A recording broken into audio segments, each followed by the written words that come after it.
ఇబ్బంది పడతారు. ఇందాక దత్తాత్రేయ గారు మాట అన్నారు, మా దగ్గర జరిగినటువంటి లోపాలని మీరు సరి చేయగలరా? 100%. సరే ఇప్పుడు సార్ కూడా మా దగ్గర లోపాలు జరిగాయి అంటున్నారు, మా దగ్గర దారుణాలు జరిగినాయి అంటున్నారు, మీరు సరి చేయగలరా? ఇప్పుడు ఆయనకేం తెలుస్తుంది రవి నువ్వు అడిగితే అంటే వీళ్ళ పార్టీ సంబంధించి సార్ ఒకటే విషయం సార్, ఒకటే విషయం ఏంటంటే సార్ పెద్దవారు వారని చెప్తారు, మేము తలుపులు బార్లో తెలుసుకుని ఉన్నాం, అన్ని తలుపులు షటరే తెచ్చుకొని ఉన్నాం. ఏది ఆగస్టు 2 నుంచి 23 వరకు ఏ కోరిస్ అయినా చెప్పండి, వీలైతే ఇంకా డేట్ అయినా ఎక్స్టెండ్ చేద్దాం, ఆ విషయంలో ఎటువంటి ప్రాబ్లం లేదు. దాని మీద కమిటీ ఏర్పాటు చేసి ప్రతి విషయాన్ని ఇప్పుడు సార్ చెప్పినట్టు ఇప్పుడు ఇదేంది ఏదో ధరణిని పేరు మార్చడం కాదు, సెంట్రల్ గవర్నమెంట్ దీన్ని కూడా పేరు మార్చారు కదా. ఇప్పుడు సర్వే విషయంలో కేంద్ర ప్రభుత్వం కొంత నిధులు ఇచ్చింది, దాన్ని కూడా వినియోగించుకోలేకపోయింది. మరి ఇప్పుడు మీరు ఏమైంది, సమస్యలు ఉన్న వాళ్ళని అప్రోచ్ కమ్మన్నారు, సమస్యలు ఉన్న వాళ్ళు లక్షలలో ఉన్నారు. మీరు ఇప్పుడు దాన్ని చేయాలంటే సమూలంగా మార్చాలి. సమూలంగా ఎట్లా మార్చాలంటే మళ్ళా నువ్వు విలేజ్లో ఎవరినో బాధ్యుని చేసి వాడిని విఆర్ఓ అంటవా ఏఆర్ఓ అంటవా ఏదో పెట్టి ఇప్పుడు రియల్ యజమానులు ఎవరు, ఎవరికి ఎంత భూమి ఉంది, అది పెద్ద ఇష్యూ కాదు ఊర్లో చేసి సమూలంగా మార్చింది. ఈ ధరని మళ్ళీ ధరణిలో పెట్టి మార్పులు చేర్పులు చేసినా మళ్ళీ ఇష్యూస్ కంటిన్యూ అవుతూనే ఉంటాయి. ఎట్లున్నాయి, పాత యజమానులు వచ్చి క్లెయిమ్ చేస్తున్నారు, నువ్వు దాన్ని పరిష్కరించలేవు. ఎప్పుడో అమ్ముకొని పోయినోడు కూడా 4 చేతులు మారినాక కూడా ఇవాళ వచ్చి మళ్ళీ నా రికార్డులో వాడున్నాడు. నిజంగా మీరు గ్రామ స్థాయిలోకి వెళ్ళి ఇలాంటి మీటింగ్లు పెట్టి వాళ్ళకి అవగాహన కల్పించినది మాత్రానే ఎవడో వచ్చి దానికి సిస్టమ్ పెట్టి పంచనామా చేసి మీరు తేల్చి ఆన్ రికార్డు. ఇప్పుడు ఏడీ ఉన్నాడు డిస్ట్రిక్ట్లలో, అసిస్టెంట్ డైరెక్టర్ ఉంటాడు, మన ల్యాండ్ రెవెన్యూ సర్వే రికార్డ్స్ ఒక సిస్టమ్ ఉంది ఆల్రెడీ. సర్వేనే బేస్ అయ్యా రవి, ఇక్కడ ఇక్కడ నేను చెప్తాను, యాజమాన్యాలను మీరు సమూలంగా ఇయ్యాలి కాకుండా ఇంకా 6 నెలలు టైం తీసుకోండి. కేసీఆర్ అయితే 3 నెలలు రిజిస్ట్రేషన్ బంద్ చేసి ఎవడన్నా అమ్ముకొని పోయేటోడు ఉంటే చచ్చిపోవాలి, అడిగా శవమైపోవాలా. ఎవడొస్తారండి పాత సిస్టమ్ కొనసాగిస్తూ నువ్వు అప్డేట్ చేయు, పైలట్ ప్రాజెక్ట్ పెట్టాలి మొదలు. కాబట్టి భూభారతి పెట్టిర్రు రవి. నేను ఏమంటున్నా అంటే ధరణిని రద్దు చేయండి, ప్రజలకు ఉపశమనం కలిగించండి. మీరు మళ్ళా సమగ్రమైనటువంటి మార్పులు చేస్తే ప్రజలు వెల్కమ్ చేస్తారు. ఇప్పుడు ఒకటి దత్తాత్రేయ గుర్తించాలా, కేసీఆర్ రైతుల కోసమే సరే ఆయన లైన్ తీసుకున్నాడు చేసిండు, నేను కూడా ఒప్పుకుంటా కొన్ని విషయాలలో. అరే 65 సీట్లు కాంగ్రెస్ వస్తే 65 గ్రామీణ ప్రాంతాలు వచ్చినాయి. టోటల్ రైతులు ఉన్నటువంటి ఏరియా ఎందుకు తిరస్కరించారు రైతులు? నాకు అదే విషయం నిజంగానే సపోర్ట్ కూడా లేదు. నేను గ్రామాల్లో ఉండే వ్యక్తిని కదా, నేను కూడా మొత్తుకున్నా, అరే ఇంతకన్నా మంచోడు దొరకడాయా రైతులకు అని. కానీ ఇన్ని ఉన్నాయనే విషయం ఇప్పుడు వాడి కడుపు నొప్పి వాడికి టైం వచ్చినప్పుడు చూపించాడు. 2020 నుంచి ఇప్పుడన్నా మారాలా. నేను ఏమంటున్నా అంటే ఇంటెన్షన్ మంచిదే కావచ్చు, కానీ తప్పులు జరిగినాయి.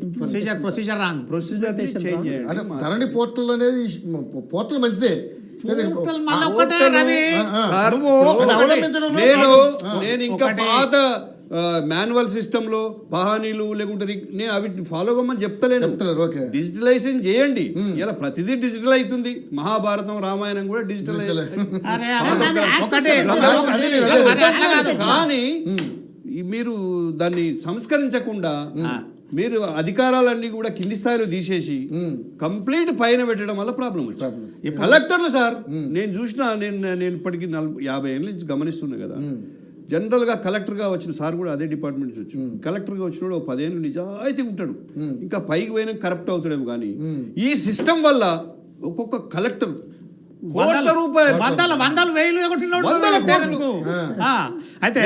పేరు తీసుకోవద్దు. ఎవరండి వెంకటరామరెడ్డి? మన పోటీ కూడా చేశారు, పోటీ చేసిన రాజపుష్ప ఏంది, దాని వెనక ఏంది? మా దగ్గర నిజామాబాద్లో కలెక్టర్ చేసిపోయింది ఇప్పుడు ఇంతకంటే ముందు. నాకు చెప్తుంటే కళ్ళు తిరిగిపోయినాయి. కలెక్టర్ కూడా కరెక్ట్ అయిపోయారు. మీరు అట్లాంటి వాళ్ళందరినీ పెట్టుకొని రెవెన్యూ వ్యవస్థను కుప్పగొల్చారు. So it should be it should be reformed Reformed. Not modification. Reform అన్నది ఒకటి చెప్తా. ఫైనల్ మీరు చెప్పండి. ఇప్పుడు 2004లో మీ సేవా సిస్టమ్ ఇంట్రొడ్యూస్ అయింది. నేను ఇక్కడ రంగారెడ్డిలోనే డిస్ట్రిక్ట్ ఆఫీసరు. ఇప్పుడు ప్రెసెంట్ రిజ్వీ గారు, ప్రేమచంద్రారెడ్డి గారు కలెక్టర్, శేషాద్రి గారు జాయింట్ కలెక్టర్ 1, రిజ్వీ గారు జాయింట్ కలెక్టర్ 2 ఉన్నప్పుడే మీ సేవ ఏదైతే ఉందో మీ సేవ ఇంట్రొడ్యూస్ అయ్యి దాంట్లో మొటేషన్స్ అప్లై చేయడము, డిస్పోజల్, మానిటరింగ్, 15 రోజుల లోపల రిప్లై ఇవ్వడం ఏందనేది అవన్నీ మానిటరింగ్ ఉన్నది, సిస్టమేటిక్గా జరిగింది. ఇవాళ మొత్తం రెవెన్యూ రికార్డు అంతా సరౌండింగ్ అంతా కూడా రంగారెడ్డి కలెక్టరేట్లో ప్రిజర్వ్ చేసి పెట్టిరు వాళ్ళు, ఎందుకంటే దొంగలు ఎక్కువ ఉన్నారని. అయితే నేను చెప్తా, ఇక్కడ ఇది ఓన్లీ డిస్ప్లేకి వన్కి వస్తుంది, డిస్పోజల్ వన్ కాదు. ఇది ఏంటంటే బ్యాంక్ అకౌంట్ కాదు, డబ్బులు వేయంగానే ప్లస్ డెబిట్ క్రెడిట్ కొట్టడానికి కాదు, డిఫరెంట్ ఉంటాయి. ఇప్పుడు నేను చెప్తా చూడు, కాల్సా ల్యాండ్ ఉంటుంది, ఇనామ్ ల్యాండ్స్ ఉంటుంది, టెనెంట్స్ ల్యాండ్స్ ఉంటాయి, ఫారెస్ట్ ల్యాండ్స్ ఉంటాయి, షికమ్ ల్యాండ్స్ ఉంటాయి, గవర్నమెంట్ ల్యాండ్స్ ఉంటాయి, పరంబోక్ ఉంటుంది, ఇనరా కారిజ్ ఖాతా ఉంటుంది, ఈపీ ల్యాండ్స్ ఉంటాయి, ఎనమీ ప్రాపర్టీస్ ఉంటాయి, ఎండోమెంట్ ల్యాండ్స్ ఉంటాయి, వక్ఫ్ ల్యాండ్స్ ఉంటాయి, నది నాలా ఉంటుంది, గవర్నమెంట్ ప్రాపర్టీస్ ఉంటాయి. ఇవన్నీ వీళ్ళు ఎక్కడ ఇది ఇప్పుడు ధరలే డిస్ప్లే అవుతుందా? ఇంకొకటి ధరని ఇదే దత్తాత్రేయ కొట్టుకొని చూసుకోవాలి, మొత్తం నేషన్ వైడ్ పోర్టల్ కావాల్సి ఉంటే నేను లింక్ పంపుతా. ఇదే పక్క పొంటి మన ఏదైతే ఉందో ఆంధ్రప్రదేశ్లో మీ భూమి పోర్టల్లో ఇయర్ వైజ్ పహాని వస్తుంది. అక్కడ 2 అడుగుతారు, మీ పహాని యువర్ పహాని ఆర్ విలేజ్ పహాని. మనదంటే మన నెంబర్ కొడితే మనకు వస్తుంది. విలేజ్ పహాని అంటే మొత్తం నువ్వు డౌన్లోడ్ చేసుకోవచ్చు.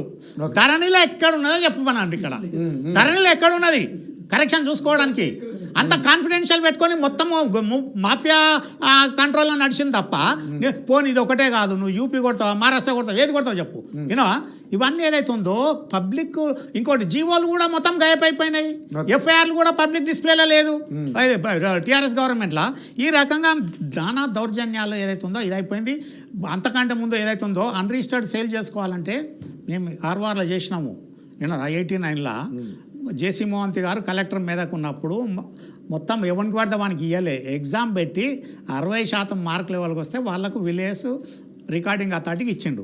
వినరా, తప్పులైన వాళ్ళ మీద శిక్షలు ఏదైతే ఉందో తీసుకోవడం జరుగుతుంది. ఇక్కడ ఏమున్నది అన్రిజిస్టర్డ్ అంటే ఏమున్నది, నీకు ధరణిలో మీ ల్యాండ్ కనిపిస్తుంది, ఏ ఇయర్లో ఏ పంట వేసినావు, ఏం దున్నిర్రు, ఎన్ని గుంటలు ఏ పంట, ఎన్ని గుంటలు ఏ పంట అని ఉన్నదా? ఏం లేదు. ఖాతా నెంబర్ బట్టి డిస్ప్లేతో అవుతుందా? మాన్యువల్ అన్నది పోనీ ఇలా దేశం మొత్తం మాన్యువల్ లేదా? ఇలా మహారాష్ట్ర పోర్టల్ మొత్తము బేసిక్ రికార్డ్స్ అన్నీ ఆన్లైన్లో అప్లోడ్ చేశారు. ఇక్కడ నువ్వు చెప్తున్నా కదా ఆన్లైన్ గురించి అన్నారు కదా, మొన్న మైక్రోసాఫ్ట్ సిస్టమ్ ఫెయిల్ అయితే ఏమైంది, సంకనాయిపోయినాయి ఫ్లైట్లు అన్నీ ప్రపంచం మొత్తంలో. అటువంటి సిస్టమ్ ఫెయిల్ అయినాడు, నీ రికార్డు ఎవరు చెప్తాడు? రికార్డు గాయప్ అయిపోతే ఏమవుతుంది? ఎవరు జిమ్మేయారు దానికి? అది ఒకటి అన్రిజిస్టర్డ్ సేల్ అని పెట్టిన ఇవ్వాలి. నేను చెప్పినా కదా, వాడు 2020 కంటే ముందు అమ్ముకున్న భూమిలోడు ఏం చేస్తున్నాడు, అంతకంటే ముందు పాత తారీఖులా కొన్న కాగితం తీసుకొని వచ్చి ఇవాళ వచ్చి ఇలా చేస్తున్నాడు. నువ్వు వాడి లెక్కన వీడి లెక్కన కొట్టుకొని సావురా నాయన అని చెప్పి ఎట్లా అది ప్రాబ్లం కాకపోతే ఏంటిది? అది ఏదైతే ఉందో అది ఇప్పుడు ఇక ఈ కొత్త చట్టంలో వీళ్ళు పెట్టింది వీళ్ళు చూసుకోవాలి. కమిటీకి శాంక్టిటీని అంటే కోదండరామరెడ్డి గారికి రైతుల గురించి అవగాహన ఉన్నది, రికార్డు గురించి ఉండదు. భూమి సున్నులకి ఏమున్నది ప్రాక్టికల్ ఎక్స్పీరియన్స్ చెప్పుర్రి. లచ్చిరెడ్డికి ఏమున్నది, తాలూకా సిస్టమ్ కంటే ముందు ఉన్న వాళ్ళు ఉండాలి. అదే రేమండ్ పీటర్ గారికి అనుభవం ఉంది, అటువంటివన్నీ పెట్టాలి. మసూదన్ గారికి అనుభవం ఉన్నది, దాంతోపాటు ఇంకా 3 పెట్టాలి. ఎవరిని పెట్టాలి? సీనియర్ మోస్ట్ సివిల్ అడ్వకేట్స్ని పెట్టాలి, సీనియర్ మోస్ట్ జడ్జిలు రిటైర్ అయిన వాళ్ళు ఉండాలి. వాళ్ళని పెట్టి క్రోడీకరించి ఒకరు కాదు, ఎక్స్పీరియన్స్ ఉన్నది అడ్వకేట్ కాదు 4 సార్లు ఏదో దాని ఉన్నంత మాత్రాన